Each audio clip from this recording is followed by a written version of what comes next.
Bonjour tout le monde. On a déjà pris un peu de retard, mais je pense qu'on peut quand même se prendre un petit 5 minutes pour un petit mot d'introduction, parce qu'il faut quand même essayer de prendre le temps de réfléchir et d'essayer de comprendre l'intelligence artificielle, parce qu'en ce moment, on en entend parler, mais peu prennent le temps de vraiment y réfléchir, y penser, prendre quelques minutes de votre temps. C'est ce qu'on a prévu aujourd'hui avec quelques excellents conférenciers. Aujourd'hui, tiens, j'ai coupé tout mon mot d'introduction pour déjà sauter dans les conférenciers. On est bien content d'avoir aujourd'hui deux superbes conférenciers pour aborder les thèmes d'aujourd'hui. Vous allez voir, c'est riche, c'est de l'intelligence artificielle. On part du terrain, du concret. C'est d'abord de l'informatique, mais il y a des questions fortes, denses et philosophiques au cœur de ces transistors et programmes informatiques. Le premier, pour nous accompagner, on va commencer par aller explorer, je dirais, les fondations de l'intelligence artificielle. Un regard rétrospectif, c'est ce qu'on va faire. On va sauter dans l'histoire de l'intelligence artificielle. Pour vous raconter cette histoire, faire un peu d'ordre dans tout ça, définir les concepts. On a la chance de recevoir Sylvain Auclair. Sylvain enseigne la philosophie au Cégep de Sainte-Foy. Il est membre chercheur au sein de l'Obvia, qui vous a été présenté par Lise. Il est co-concepteur du cours à distance Enjeux philosophiques et éthiques de l'IA. C'est offert ici à la faculté de philosophie à l'Université à Laval. Il poursuit des travaux de doctorat sur les enjeux de vie privée à l'ère de l'intelligence artificielle, vie privée, un autre beau thème. Et il a prononcé plusieurs conférences sur les enjeux éthiques de l'IA, publié quelques articles, évidemment, là-dessus. Sylvain Auclair est avec nous. Sylvain, je te cède la parole.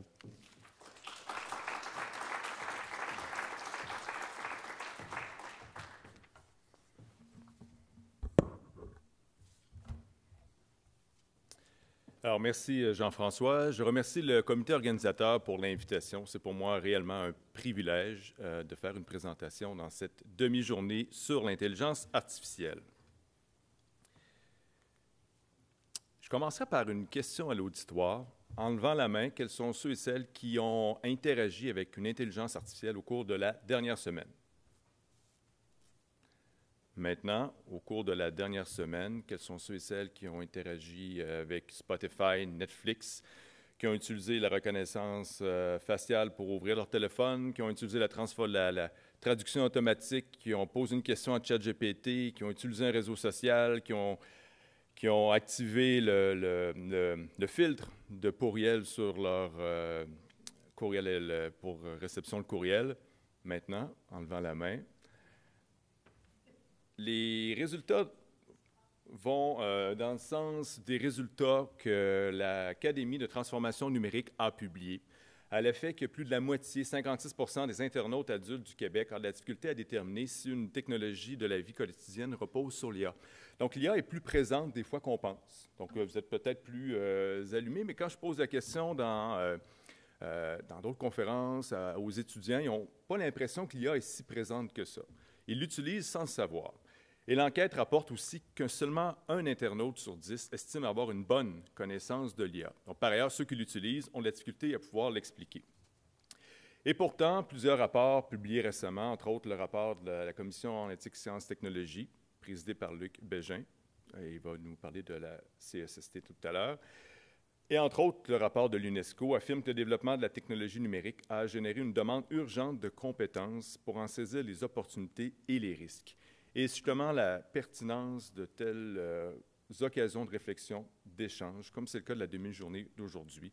Donc, se donner le moment, les occasions de réfléchir, mais qu'est-ce qu'il y a et quels sont les enjeux qui sont soulevés? Le mandat qui m'a été donné, c'est de mettre la table, donc de présenter des distinctions importantes pour comprendre c'est quoi l'IA, pour mieux penser ces enjeux, de façon un peu plus générale. Donc, Andréane et Luc vont en parler de façon plus reliée à l'enseignement. Donc, je vais en parler de façon générale. Bref, de présenter quelques repères pour guider une réflexion éthique et responsable sur l'utilisation des technologies d'intelligence artificielle. Précisons d'abord que l'IA peut désigner deux choses, un domaine d'étude et un système. En tant que domaine d'étude, l'intelligence artificielle est née dans les années 50. Plus précisément, le mot même « intelligence artificielle » a été utilisé pour la première fois en 1955 par le mathématicien ou l'informaticien plutôt John McCarthy dans le cadre d'une demande de subvention. Et John McCarthy reconnut plus tard que le thème avait été choisi en raison du côté attractif pour une demande de subvention. Il faut dire qu'à l'époque, les ambitions étaient élevées. On pensait créer en quelques années seulement une IA capable d'être aussi intelligente qu'un être humain. Toutefois, les prédictions ne se sont pas réalisées et les attentes ont été déçues. On parle d'hiver de l'IA, c'est-à-dire des périodes durant lesquelles les recherches en IA ont été considérablement limitées en raison d'une baisse importante de financement. Un nouvel engouement pour l'IA a été créé en 1997 lorsque le système d'IBM a battu le champion Garry Kasparov au jeu d'échecs. Mais ce n'est qu'autour des années 2010, plus précisément 2012, qu'est apparu un changement considérable dans le domaine de l'IA, un changement qui allait faire apparaître une approche qui allait changer le cours de l'histoire. Et le moment clé de cette révolution, c'est le concours d'ImageNet en 2012. Donc, le concours ImageNet, c'est un concours annuel qui met en compétition les équipes du monde entier de classer parmi 1000 catégories des images par ordinateur. En 2012, une équipe de l'Université de Toronto, dirigée par le professeur Jeffrey Hinton, a utilisé pour la première fois un réseau de neurones profond. Et la victoire fut éclatante. Ce concours a révélé au monde entier le potentiel des réseaux de neurones et l'émergence de cette nouvelle approche qui changera le cours de l'histoire, le connexionnisme. Et on a appris en octobre dernier que le professeur Hinton et son collègue ont obtenu le prix Nobel de physique quand même pour leurs travaux sur les réseaux de neurones. Revenons en arrière. Depuis la naissance de l'IA, les chercheurs utilisaient une approche qu'on nommait symbolique. En fait, cette approche suppose ou repose sur l'hypothèse qu'on peut amener un ordinateur à agir de façon intelligente si on lui fournit suffisamment de règles logiques et de symboles qui décrivent la réalité. C'est une approche qui fonctionne assez bien pour des environnements assez simples et contrôlés, par exemple le jeu d'échecs. Mais ce n'est pas une approche qui permet aux ordinateurs d'interagir avec le monde dans toute sa complexité. Prenons l'exemple d'une voiture autonome. Une voiture autonome, pour être dirigée par une IA, l'IA doit être capable de percevoir le monde, percevoir les objets, les identifier, calculer le niveau de danger, ajuster les décisions. Donc, c'est assez complexe. Ce que le connexionnisme, ce que l'approche symbolique ne peut pas faire, le connexionnisme le peut. Et prenons un exemple simple pour l'illustrer. Disons qu'on souhaite que notre ordinateur détermine s'il y a ou non un chat dans l'image. Suivant l'approche symbolique, il faudrait fournir à l'ordinateur toutes les règles logiques dont il a besoin pour identifier le chat, ce qui est pratiquement impossible. Il y a trop d'images de chats dans des positions différentes, c'est impossible. Le connexionnisme plutôt le rend possible en proposant une approche essentiellement différente. Plutôt que de fournir à l'ordinateur les règles dont il a besoin pour se comporter de manière intelligente, on va laisser l'ordinateur apprendre les règles à partir de sa perception de la réalité, à partir des images, des données qu'on va lui fournir. L'ordinateur apprend à agir de manière intelligente en élaborant sa propre représentation numérique du monde. Le connexionnisme s'inspire en quelque sorte du fonctionnement du cerveau humain. L'idée d'amener l'ordinateur à traiter les informations par un réseau composé de petites unités qu'on appelait des neurones artificiels, par analogie aux neurones biologiques. Ces neurones sont en connexion les uns avec les autres, d'où le titre ou l'appellation connexionnisme. Ces neurones artificiels, ce ne sont pas des objets physiques, ce sont des entités mathématiques ou des unités de calcul, si vous préférez. Si on reprend l'exemple de l'identification d'un chat, pour un ordinateur, vous le savez, une image, c'est une série de pixels. Chaque pixel correspond à un nombre, selon l'emplacement et selon la couleur du point dans l'image. Donc, les neurones du réseau vont calculer les pixels en les comparant entre eux. Ils vont repérer des pixels qui reviennent dans la plupart des images ou dans toutes les images. des petites arêtes, des petits coins. Et donc, l'ordinateur va se représenter sa vision numérique, sa façon de concevoir le chat à partir de son calcul des neurones. Pour ce faire, le réseau doit être entraîné, donc il doit se pratiquer sur un nombre impressionnant d'images, des milliers, voire des millions d'exemples. Et vous savez que l'ordinateur apprend par corrélation, c'est-à-dire qu'il est fait pour repérer les motifs, les patterns qui reviennent donc d'une image à l'autre. Le réseau s'ajuste à travers les exemples qu'on lui présente. Il s'améliore au fur et à mesure de son entraînement. Et l'entraînement d'un réseau peut prendre plusieurs jours, voire plusieurs semaines. Plus la tâche demandée est complexe, plus le nombre de réseaux est important. Et on organise les réseaux selon des couches. Voilà pourquoi on parle de réseau de neurones profonds, profondeur selon le niveau de couche du réseau. À titre indicatif, en 2012, le réseau de neurones profonds utilisé pour le concours d'ImageNet comportait 650 000 neurones répartis sur 8 couches et 60 millions de connexions. Mentionnons au passage qu'il y a une certaine forme d'opacité au réseau de neurones. Donc, on sait que c'est efficace, on sait que le réseau peut reconnaître les chats, mais on n'a pas tout à fait accès à la représentation mathématique que s'est formé le réseau. Donc, on sait que ça marche, mais on ne peut pas tout à fait l'expliquer. Ce type d'apprentissage-là, on le nomme apprentissage automatique, c'est-à-dire la science qui permet de faire agir les ordinateurs sans qu'ils aient à être explicitement programmés. Bien sûr, apprentissage automatique ne veut pas dire que l'ordinateur apprend tout seul. Donc, c'est un long processus d'entraînement durant lequel l'être humain est impliqué tout au long du processus par des décisions. En bref, les systèmes les plus performants de nos jours, c'est des systèmes puissants de calcul qui prennent la forme de réseaux de neurones. L'ordinateur, l'IA, appréhende le monde en termes de données mathématiques et il devient capable de réaliser des tâches qu'on dit intelligentes par apprentissage, à la condition de lui fournir suffisamment de données, et si on l'entraîne suffisamment. C'est justement parce que l'IA peut être entraînée à partir des données qu'on a des IA capables de repérer des nodules cancéreux dans des radiographies de poumons mieux que des radiologistes, qu'on a des IA capables de repérer et de bloquer en temps réel sur Internet du contenu sensible, violent, sexuel ou autre, ou encore qu'on a des IA capables de conduire des voitures autonomes. Dans les 3 exemples que je donnais, ce sont des exemples de systèmes d'IA. Et pour le reste de la présentation et le reste de l'après-midi, on va parler plutôt de systèmes d'IA, c'est-à-dire des systèmes qui exécutent une tâche qui, si elle était effectuée par un être humain, on dirait qu'elle exige de l'intelligence pour l'accomplir. Donc, j'insiste ici, l'accent est mis sur la tâche. Donc, un système est dit intelligent pas parce qu'il est aussi intelligent qu'un être humain, mais parce qu'il réalise une tâche qu'on associe à de l'intelligence chez l'être humain, comme reconnaître une image, traduire un texte ou encore conduire une voiture.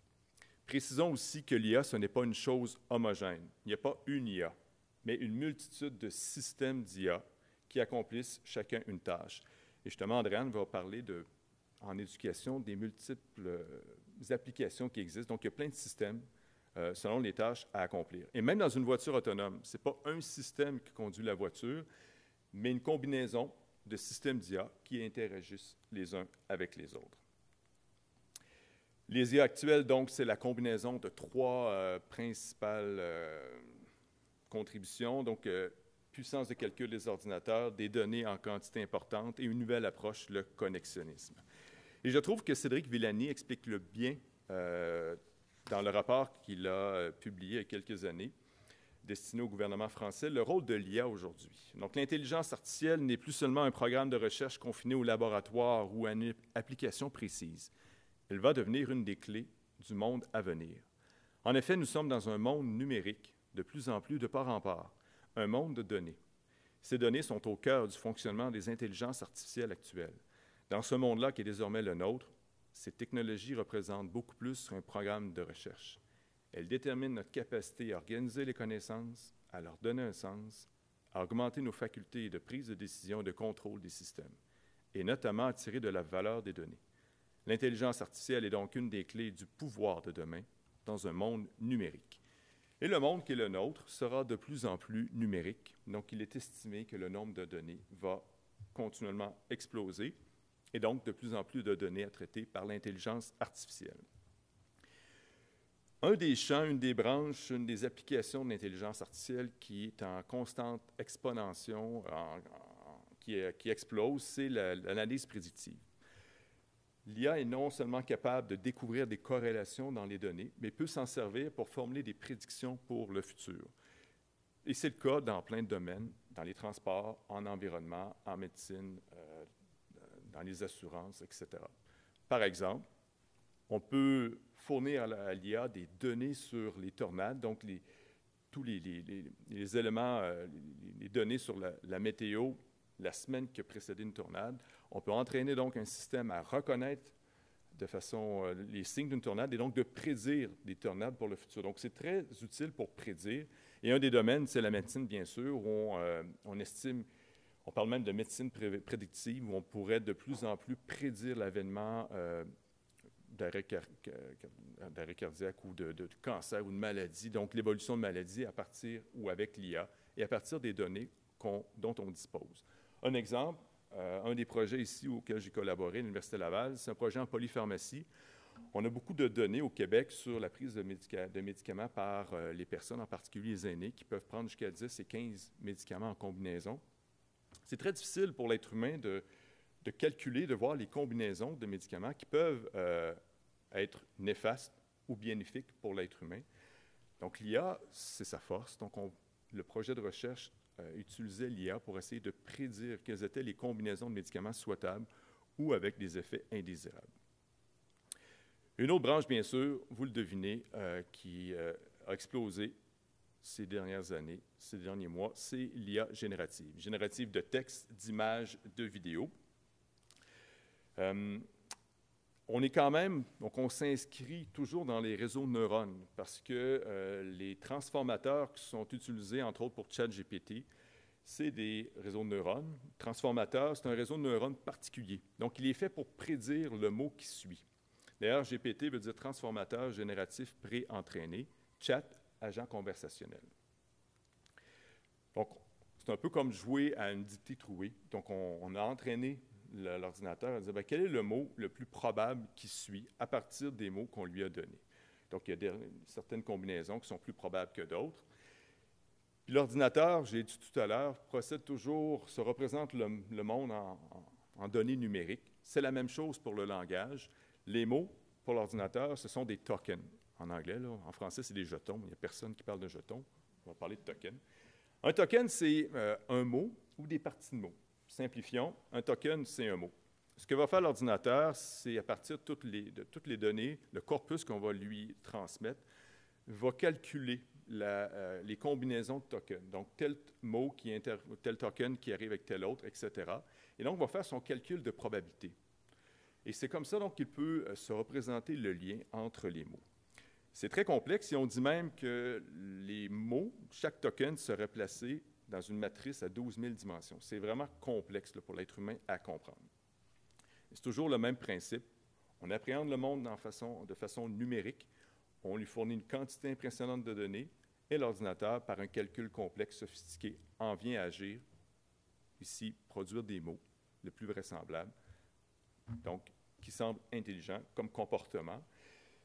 Et pour y arriver, ça prend beaucoup de données. Donc, ChatGPT aurait été entraîné, puis là, c'est la version 3, on ne parle même pas de la version 4 ou 4.0, ça aurait été entraîné à partir de 300 milliards de mots. Nicolas Doyon, ici professeur de mathématiques, nous donne un peu une analogie. Donc, si vous vouliez avoir autant de mots pour l'entraînement, bien, vous devriez lire 300 mots par page, puis une page par minute, ce qui est quand même assez respectable. Et pendant 24 heures, pendant 1900 ans, pour ingérer autant d'informations. Donc, ça vous donne une idée de la quantité d'informations que ces systèmes-là sont capables de traiter. Non seulement le nombre de données, mais aussi l'infrastructure qui est assez complexe. Là, on parle seulement de ChatGPT 3, mais 60 à 80 milliards de neurones estimés, parce que c'est pas toujours facile d'avoir accès aux informations là, de ces systèmes-là. 96 couches et 175 milliards de poids de neurones à ajuster. Bon, On peut rappeler qu'en aucun moment l'IA générative ne sait ce qu'on lui demande, donc il n'y a pas Par exemple, si on lui dit quel est le sixième élément du tableau périodique, ben, l'IA va être capable de répondre carbone, tout simplement parce qu'à travers toutes les données qu'on lui a fournies, sixième élément tableau périodique, carbone était toujours associé. Là, si on lui parle de donne-moi les caractéristiques du carbone, ben, il va aller à travers le token carbone, ben, quels sont les mots qui sont associés. Donc, on peut nous fournir des réponses sensées. L'IA n'a aucune sémantique, donc le mot chat n'a aucune représentation dans la réalité comme nous, c'est juste une quantité de pixels que calcule l'ordinateur. Et à ce sujet-là, John Searle a écrit l'expérience, en tout cas un texte dans lequel il fait intervenir une expérience de la chambre chinoise pour expliquer, puis c'est l'idée qu'il défend, que l'IA n'a pas de sémantique, contrairement à l'expérience d'Alan Turing qui prétendait qu'une IA pouvait penser si elle était capable d'interagir. On ne pouvait pas savoir si on interagissait avec une IA ou un être humain. Bref, l'IA se comporte de manière intelligente pour certaines tâches précises, sans nécessairement être aussi intelligente comme l'être humain. Je me permets de mentionner ou d'insister parce qu'il y a un autre ingrédient dont on ne parle pas, peut-être qu'on sous-estime de ChatGPT, c'est l'entraînement avec des êtres humains. ChatGPT, on a appliqué ce qu'on appelle l'apprentissage par renforcement avec retour humain. Donc, il y a vraiment des êtres humains qui ont été employés à interagir avec l'IA pour corriger ses réponses. Donc, l'IA, bref, est entraînée à satisfaire l'être humain dans ses réponses. Et on ajoute aussi des filtres, parce qu'il y a certains contenus qu'on ne souhaite pas qu'ils soient transmis par ChatGPT, Sensible et autres. ChatGPT, ce qu'on a constaté, l'expérience qu'on a vécue, c'est que c'est arrivé un peu par la bande, à la fois en enseignement, à la fois dans nos organisations. Et cet article du Soleil, je trouve, l'illustre bien. On disait dans l'article, tous les matins, en arrivant au bureau, Laurie salue Paul et le questionne sur les plus récentes données financières et boursières, mais Paul n'existe pas. C'est en fait le surnom qu'elle a donné à ChatGPT. Il est tellement présent dans ma routine que c'est devenu mon collègue de travail. Donc, il y aurait... Je sais qu'Andréane va parler un peu là, des enjeux d'attachement par rapport aux IA. Et je veux surtout insister, on dit l'usage par le personnel est encore l'angle mort des organisations. Seulement 9 % des organisations sondées disent avoir mesuré le degré d'utilisation d'outils d'IA libres d'accès par leur main-d'œuvre et qu'une sur 3 seulement a mis en place des mesures d'encadrement. Donc, les gens l'utilisent, nos étudiants l'utilisent, ne disent pas toujours, on ne sait pas trop comment l'encadrer. Donc, c'est un peu dans la situation dans laquelle on se trouve. Donc, c'est arrivé par la bande, c'est arrivé, on a été forcés, c'est apparu dans nos vies sans qu'on ait nécessairement réfléchi au préalable sur l'impact puis comment l'encadrer. Donc, cette situation n'est pas de nature à encourager le principe de prudence, qui est mis de l'avant dans plusieurs déclarations. Je vais prendre l'exemple de la Déclaration de Montréal sur l'IA responsable, où on précise que le principe de prudence, en vertu de ce principe-là, toutes les personnes impliquées dans le développement des systèmes d'intelligence artificielle devraient faire preuve de prudence en anticipant autant que possible les conséquences néfastes de l'utilisation des systèmes d'intelligence artificielle et en prenant des mesures appropriées pour les éviter. Puis ajoutons que le contexte actuel ne favorise pas non plus le principe de prudence. Et le contexte actuel est le suivant. En 2000, l'essentiel des travaux, des recherches sur l'intelligence artificielle étaient réalisés par le milieu universitaire, donc de façon plus ouverte et contrôlée. Or, de plus en plus, essentiellement, la recherche est réalisée par des compagnies privées qui n'ont pas toujours les mêmes objectifs. Et le New York Times parle même actuellement d'une course à l'armement en IA. Vous avez sûrement vu ce type d'images passer. Non seulement on est dans une compétition économique, mais on est dans une compétition aussi politique où les grandes puissances essaient de rivaliser, s'approprier l'IA parce qu'il y a un enjeu donc, de pouvoir à travers l'IA. Un enjeu de pouvoir qui ne favorise pas le principe de prudence, mais qui ne favorise pas aussi des dialogues à l'échelle internationale. Puis on l'a vu, Lise a parlé tout à l'heure du sommet sur l'IA à Paris, où les États-Unis se sont officiellement déclarés contre ou sont exclus là, donc, de l'accord qu'on voulait mettre en place pour une IA plus éthique et inclusive. Ça soulève aussi actuellement, ça ravive là, le contexte politique, toute la question de la souveraineté numérique de nos données. Je vous invite à consulter la presse. A publié 3 dossiers il y a quelques jours sur le sujet. Parce que la presque totalité des solutions info-nuagiques utilisées par les ministères et les organismes publics québécois sont hébergées au Canada, mais par des géants américains. Donc, toute la question là, de cette souveraineté sur nos données, sur nos technologies. Puis ça ravive aussi la question de, devrait-on développer une IA québécoise? Et donc, il y a ici, à l'Université Laval, le professeur Richard Coury qui y travaille. On a parlé des enjeux. Il y a une façon de classer les enjeux en 3 catégories. Je ne l'invente pas, je la reprends de Jocelyn McClure. Soit les enjeux liés à l'IA étant donné son fonctionnement, ou les enjeux liés étant donné son utilisation par des personnes, ou encore des enjeux liés à la possibilité d'une IA forte, d'une super intelligence qui pourrait dominer l'être humain. Dans le cadre des conférences d'aujourd'hui, on va laisser de côté les enjeux liés à la possibilité d'une IA forte, parce qu'il faut dire que l'importance à accorder à cet enjeu-là fait débat au sein même des spécialistes. Donc, on assiste d'ailleurs à un débat lancé sur Facebook entre Joshua Benjo et Yann Lequin, donc 2 des pairs considérés, des pairs de l'IA, qui ne sont pas d'accord. Donc, on va se concentrer sur les 2 premiers types d'enjeux, donc étant donné son fonctionnement et étant donné son utilisation. L'un des exemples classiques d'un enjeu lié au fonctionnement, c'est l'enjeu des biais, qui est un enjeu important sur lequel Andréane et Luc vont revenir tout à l'heure dans le contexte de l'éducation. Je me permettrais peut-être de mentionner ici que cet enjeu-là est peut-être, en tout cas j'ai l'impression que c'est une tendance qui va s'accentuer parce que l'IA s'entraîne à partir des données publiées ou disponibles sur Internet. Alors, de plus en plus de données sur Internet sont produites par des IA. Par exemple, on estime que 15 milliards d'images ont été générées par l'IA en 18 mois, soit plus que toutes les photos prises en 50 ans d'histoire de la photographie. Ce qui a comme conséquence que l'IA s'entraîne de plus en plus sur leur propre création, donc dans un contenu de plus en plus artificiel sur Internet. C'est préoccupant. En plus des biais, il y a un autre enjeu qui est lié au fonctionnement même des IA, c'est l'enjeu des fausses corrélations. Donc, on l'a vu tantôt, l'IA procède par corrélation, donc repère des patterns dans les données. Il peut y avoir des fausses corrélations. Par exemple, dans le Maine, il y a une corrélation presque parfaite entre le taux de divorce et la consommation de margarine. Donc, si on applique bêtement un calcul de statistiques, on dit l'un est associé à l'autre. Bien sûr, on sait, nous, en tant qu'êtres humains, que ça n'a pas de sens dans la réalité. L'IA calcule par corrélation, mais n'a pas la notion de causalité. Donc, cette corrélation ici n'a pas d'incidence sur la causalité des 2 événements. Et c'est très important, puis en recherche, les chercheurs le savent bien, là, dans les projets de recherche. En polypharmacie, nous, c'est un enjeu là, dans l'équipe de voir, attention, à travers les corrélations établies entre les médicaments, il y a peut-être des fausses corrélations, donc c'est prudence à avoir. Il y a bien sûr des enjeux de vie privée, étant donné le fonctionnement ou l'entraînement des systèmes, on s'entraîne à partir des données.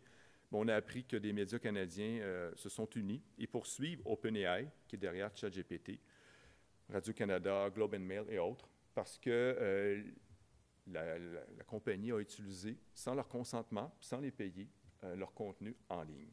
Puis on apprenait par ailleurs que DeepSeek, la compagnie chinoise, poursuit OpenAI ou l'accuse d'avoir utilisé les données. Donc on est dans un contexte où on réutilise les données sans nécessairement se reconnaître ses droits de propriété intellectuelle. Enjeu de renseignement personnel aussi. Vous savez, quand on interagit avec un système, on utilise les données pour entraîner de futurs systèmes, de futurs modèles. Les données qu'on rentre sur Internet peuvent être utilisées de nouveau pour d'autres systèmes. La revue Protégez-vous donnait l'exemple d'un problème de santé qu'une personne avait raconté, avait utilisé l'IA pour écrire une lettre à ses proches. Ce problème-là, ça avait pu se retrouver dans des textes produits à des inconnus. Donc, il faut faire attention à ce qui est utilisé. Voilà pourquoi l'Université Laval suggère l'utilisation de copilotes. Donc, il y a des systèmes d'intelligence artificielle qui sont mieux protégés que d'autres. La licence institutionnelle de Microsoft 365 permet d'utiliser la version protégée de copilote sans que les données sortent, sans que les données soient utilisées là, pour d'autres, pour les modèles. Donc, il faut faire attention, il faut être conscient de ça pour bien utiliser les systèmes. faut être aussi conscient de l'impact environnemental que l'utilisation et le développement de ces systèmes-là a. Et la Commission de l'éthique en sciences et technologies a publié un rapport récemment. Je pense que Luc va en parler tout à l'heure brièvement. Il y a des enjeux au regard de la justice sociale. Je donne un exemple. ChatGPT, on le dit, il y a des filtres. Bien, les filtres, pour bloquer le contenu toxique, doivent être entraînés. Ce sont des IA. Et pour entraîner les IA, ça prend des données étiquetées. Donc, ça prend des êtres humains qui regardent des vidéos et qui étiquettent ou qui le nomment et qui l'identifient comme étant toxique, violent, dégradant. Or, on a appris, c'est le Times qui nous révélait que OpenAI, pour entraîner ChatGPT, avait utilisé en sous-traitance des employés du Kenya et qu'ils avaient payé moins de 2 piastres de l'heure, donc pour un travail qui a des impacts psychologiques à long terme. Donc, il y a vraiment un enjeu de justice sociale où des grandes compagnies développent des systèmes qui assez lucratifs, mais qu'on utilise des micro-travailleurs, des travailleurs du clic ou des gens sous-payés. Aussi, au nom de la justice sociale, on devrait être soucieux que les avantages, les bénéfices de l'IA soient aussi mieux répartis entre les pays et entre les personnes. Les enjeux liés à l'utilisation de l'IA, je vais insister, moi, pour ma part, sur l'enjeu de désinformation. Je sais qu'Andréane et Luc m'ont parlé plus de mésinformation dans le contexte, avec ChatGPT, dans le contexte de l'éducation. Désinformation quand une information erronée ou déformant la réalité est transmise dans le but de manipuler. Et l'IA peut servir, malheureusement, à produire des hyper-trucages à des fins de désinformation. Donc, des fausses vidéos, des fausses images, et il y en a plein sur Internet, et de plus en plus accessibles. Puis je vous donne l'exemple, je ne sais pas si vous avez vu l'application OmniHuman, qui n'est pas disponible à grande échelle présentement, mais qui permet... What would art be like without emotions? It would be empty. What would our lives be like without emotions? They would be empty of values. Cette vidéo-là a été produite seulement avec une photo d'Einstein et un court extrait vidéo.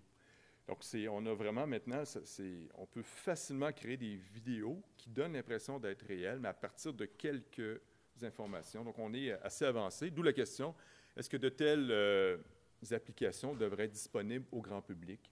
Est-ce que c'est souhaitable ou non? C'est le genre de questions éthiques importantes à poser par rapport à l'utilisation de l'IA dans le contexte d'une désinformation. Un rapport d'experts canadiens affirment dans le rapport de 2024 que la désinformation est la plus grande menace à laquelle le monde fait face, même avant les changements climatiques. On explique dans le rapport que l'écosystème de l'information est inondé de contenus générés par l'humain et l'intelligence artificielle et que la désinformation fait qu'il est presque impossible de savoir ce qui est faux, ce qui est vrai, ce qui est réel. Et il est beaucoup plus difficile de savoir à qui ou à quoi faire confiance, ce qui est préoccupant dans le contexte démocratique qui est le nôtre. C'est un contexte où on a beaucoup plus besoin qu'avant de pensée critique et il semble, montre certaines études sur lesquelles Luc va revenir, que la pensée critique est menacée par l'utilisation de l'IA. Donc, on est vraiment dans un contexte paradoxal. Ça a un impact, bien sûr, on parlait de société sur les élections, on parle de désinformation, micro-ciblage politique. C'est ce que rapporte le rapport récent d'Ivado. J'insisterai aussi sur les bulles informationnelles. Selon le dernier sondage publié par le CROP et le Centre d'études sur les médias, qui a été publié donc en septembre 2024, les 18-34 ans consultent Facebook et Instagram chaque jour pour suivre l'actualité en ligne, dans une proportion de 70 %. Et que seulement 16 % de ce groupe d'âge consultent l'actualité directement sur les sites de nouvelles. Or, bien sûr, vous le savez, l'information qui est diffusée sur les réseaux sociaux n'est pas la même pour tous. Ce n'est pas anodin. C'est le même principe qui s'applique à la publicité ciblée, c'est-à-dire qu'on vous donne de l'information qui est susceptible de vous plaire à partir de vos interactions en ligne, d'où le risque d'enfermement intellectuel de la personne qui se voit proposer des contenus conformes à ses préférences. La personne est moins soumise à des points de vue différents, ce qui peut mener donc à une polarisation des positions et fragiliser le débat démocratique. On va parler tout à l'heure d'intégrité académique dans le contexte de l'enseignement. C'est également un enjeu dans le côté de la recherche. Et Jean-François Sénéchal a fait récemment une excellente conférence que je vous invite à visionner, qui est en ligne. C'est un enjeu en recherche aussi, où de plus en plus de contenu est généré par l'IA sans toujours le déclarer. Donc, d'où cette réflexion-là. Réflexion aussi pour les comités d'éthique. Je suis président de comité d'éthique. Il y a des nouveaux enjeux, une nouvelle façon d'aborder les recherches, parce que l'IA ne procède pas comme procède habituellement, suivant l'approche traditionnelle en sciences, où on avait les chercheurs qui nous disaient, bien, voici mes objectifs de recherche, voici les données que je vais utiliser, puis on va aller vérifier nos objectifs. Bien, là, on a plutôt des équipes qui nous disent, voici les données dont on dispose, puis on veut faire parler des données. Donc, on veut voir qu'est-ce qui va en sortir. Donc, c'est difficile pour le comité d'éthique de dire, OK, bien, on n'a pas les hypothèses, on ne sait pas. Donc, on est plutôt dans une approche, puis c'est ce que je propose, une approche peut-être plus par étapes, où on accompagne des projets de recherche dans le contexte de l'IA, qui amène donc cette nouvelle démarche d'acquisition du savoir. Nouvelle préoccupation, nouvelle démarche, nouvelle façon d'envisager l'évaluation. Andréane, son équipe a d'ailleurs publié récemment, puis j'ai eu l'honneur de contribuer au guide pratique pour l'évaluation des projets de recherche par les comités d'éthique. Donc, on est vraiment dans une réflexion où les enjeux se posent autrement et les repères qu'on avait ne sont pas toujours adéquats ou bien ajustés à la réalité. Puis, je vais vous donner un exemple tiré en lien avec mes recherches sur la vie privée. Actuellement, les lois protègent la vie privée, le droit à la vie privée, via l'approche qu'on nomme le contrôle individuel. Donc, il revient à l'individu de contrôler la collecte, l'utilisation, la communication, c'est renseignements personnels. Or, l'IA peut maintenant inférer, générer des renseignements sur les gens à partir de publications de données qui semblent anodines lorsque prises séparément. Donc, il y a des études qui montrent que simplement en analysant les j'aime publiés sur Facebook, on peut inférer, générer, avec un haut taux de précision, un certain nombre d'attributs personnels sensibles. Par exemple, l'orientation sexuelle, les convictions religieuses, la consommation de drogue, etc. Des recherches montrent même que l'analyse du visage peut révéler l'orientation sexuelle, qu'on peut deviner si une personne est dans un état dépressif à partir simplement de son utilisation de Facebook, ou encore que l'analyse quantitative des yeux peut révéler certaines informations. Donc, on est donc dans une situation où l'IA peut, en quelque sorte, avoir accès à l'intériorité des personnes, du moins, on le prétend, avec un taux de précision assez élevé. Et dans ce contexte-là, on se demande si l'approche par le contrôle individuel, qui est au fondement de nos protections des renseignements personnels, est suffisant. Parce que l'accent est plutôt déplacé des préoccupations concernant la révélation d'informations sur soi aux autres. On avait l'idée que si je ne diffuse pas une information aux autres, ils n'ont pas accès. Là, on est plutôt, avec l'IA, vers des préoccupations concernant les nouvelles idées que les autres peuvent générer sur la base de données déjà disponibles et qui semblent anodines. Donc, d'où cette réflexion-là. Je pense qu'il faut... Je voulais montrer cet exemple qu'on est appelé à penser un peu autrement les repères, l'encadrement qu'on s'était donné pour protéger les valeurs comme la vie privée. Et dans le cadre de mes recherches, je mets de l'avant l'idée qu'on doit penser un peu autrement, compléter cette approche-là, entre autres par une approche fondée sur les risques, qui est de plus en plus l'approche mise de l'avant pour l'encadrement de l'IA. Et c'est le règlement sur l'IA de l'Union européenne, d'ailleurs, qui utilise ce type d'approche. Je termine en donnant un exemple concret. En Chine, vous savez peut-être qu'il y a beaucoup de compagnies il y a vraiment un marché pour créer des avatars d'une personne décédée. Donc, vous pouvez aller voir la compagnie en question, lui fournir tous les enregistrements que vous avez sur votre mère, audio, vidéo, et on crée un avatar qui vous permet de continuer à interagir, à parler avec votre mère, selon sa voix, selon ses types d'expression, etc. Ça soulève de belles questions. Est-ce que c'est souhaitable? Est-ce que c'est une bonne chose? Quel est l'impact sur le deuil? Quel est le rapport à ces outils-là? Donc, c'est des belles questions philosophiques qui sont soulevées par cet exemple-là, mais par plein d'autres exemples. de l'intelligence artificielle. Et Hubert Reeves, je trouve, précise bien le rôle entre le lien plutôt entre l'éthique et les valeurs. Donc, en parallèle avec le monde à découvrir, il y a, pour chacun d'entre nous, la question fondamentale de la vie à vivre. Dans quelle sorte de société voulons-nous vivre? Devons-nous nécessairement réaliser tout ce que, grâce à la technique moderne, nous savons et pouvons faire? Telles sont les interrogations que se posent à nous et par rapport auxquelles la science est incapable de nous donner des réponses. Ce domaine des valeurs et des normes est traditionnellement associé à celui de la morale et de l'éthique. En quelque sorte, les enjeux éthiques font intervenir des valeurs. Ces valeurs-là relèvent de l'éthique. Et si j'avais à dire le plus simplement possible ce qu'est l'éthique, je dirais, en quelque sorte, l'éthique détermine ce qui est souhaitable pour la vie humaine à travers ce qui est possible. L'intelligence artificielle nous donne de nouveaux possibles. L'éthique, son rôle, c'est de se demander, mais à travers ces possibles-là, qu'est-ce qui est souhaitable? Qu'est-ce qui convient ou non à la société, à l'être humain? Est-ce qu'on devrait ou non les utiliser? Et l'éthique, bien sûr, relève de la philosophie. La philosophie, cette discipline nous permet donc de réfléchir sur ces valeurs-là, de les préciser, des principes qui sont en jeu, nous donne aussi une méthode pour peser le pour et le contre, une méthode rationnelle, et nous réfère aussi à des penseurs qui, dans le passé, ont réfléchi et traité de cette question. En conclusion, l'IA, c'est un puissant moteur d'innovation et de progrès dans différentes sphères de la vie humaine, mais à la condition de prendre en charge les enjeux et les risques soulevés. Mais l'IA, c'est l'affaire de tous. Il nous revient comme individus, comme société, comme pédagogues, de décider du rôle que nous souhaitons accorder à l'IA, de décider des utilisations qui sont souhaitables de celles qui ne le sont pas. Et pour guider cette réflexion, la philosophie est pertinente et nécessaire, et je dirais peut-être même plus pertinente que jamais et plus nécessaire que jamais. Donc, je vous remercie beaucoup de votre attention, et voilà.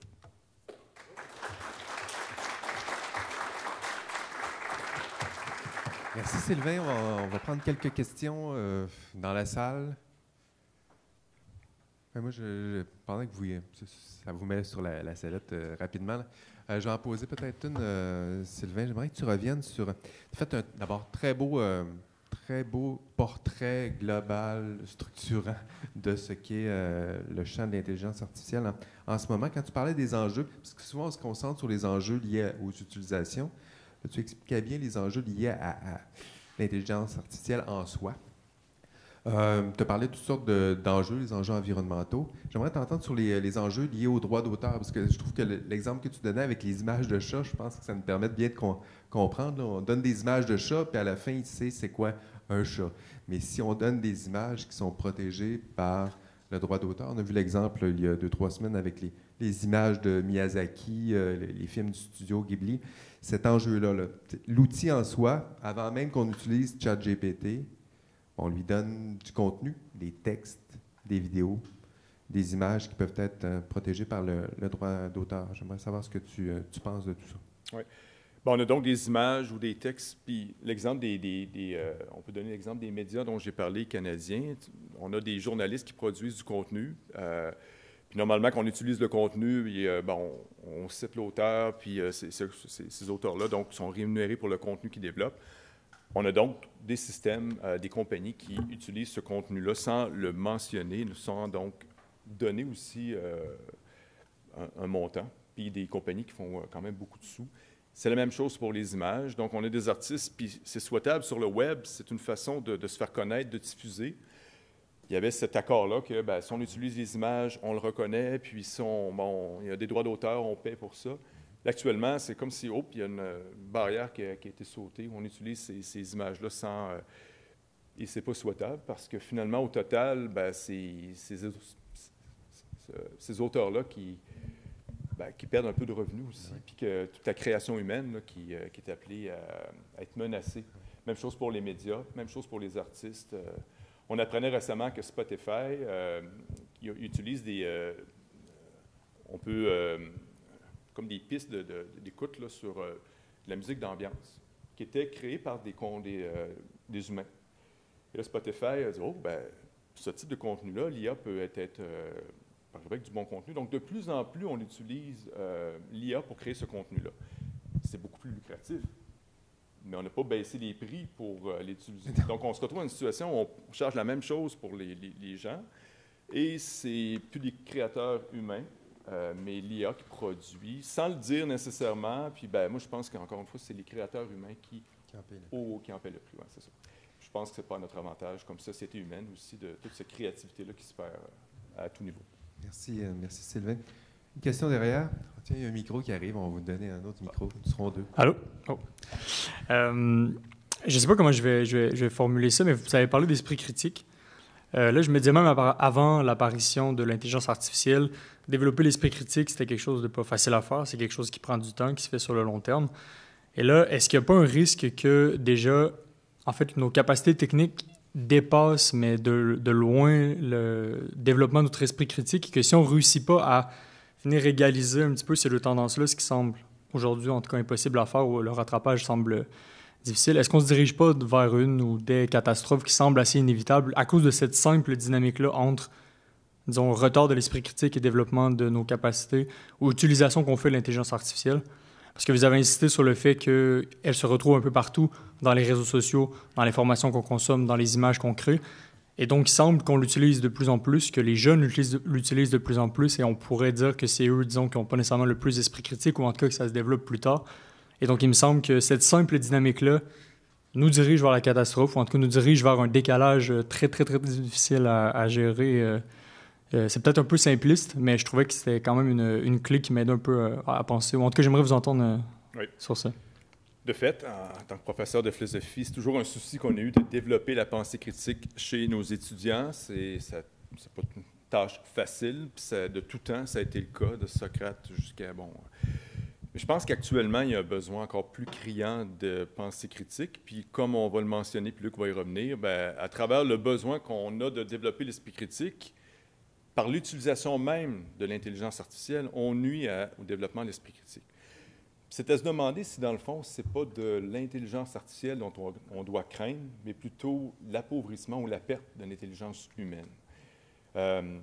Puis ça, c'est un enjeu préoccupant, je pense, actuellement, où on dit, l'intelligence artificielle peut le faire mieux que moi, donc pourquoi le faire? Je pense qu'on a avantage, entre autres, pour certaines tâches cognitives, à quand même développer ça, parce que c'est peut-être notre humanité qui en dépend. Donc, il y a une belle réflexion à faire là-dessus, sur le développement de la pensée critique, en quoi c'est lié aussi à notre humanité, puis en quoi c'est une perte considérable si c'est diminué ou si ces habiletés-là sont perdues ou amoindries.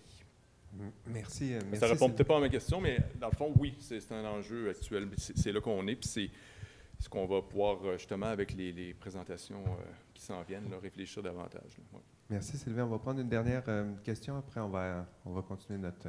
Il y aura du temps à la pause plus tard pour poser les questions. Merci. Allez-y. Peut-être que ma question n'est pas intéressante, mais j'aimerais quand même la poser vis-à-vis donc des droits d'auteur.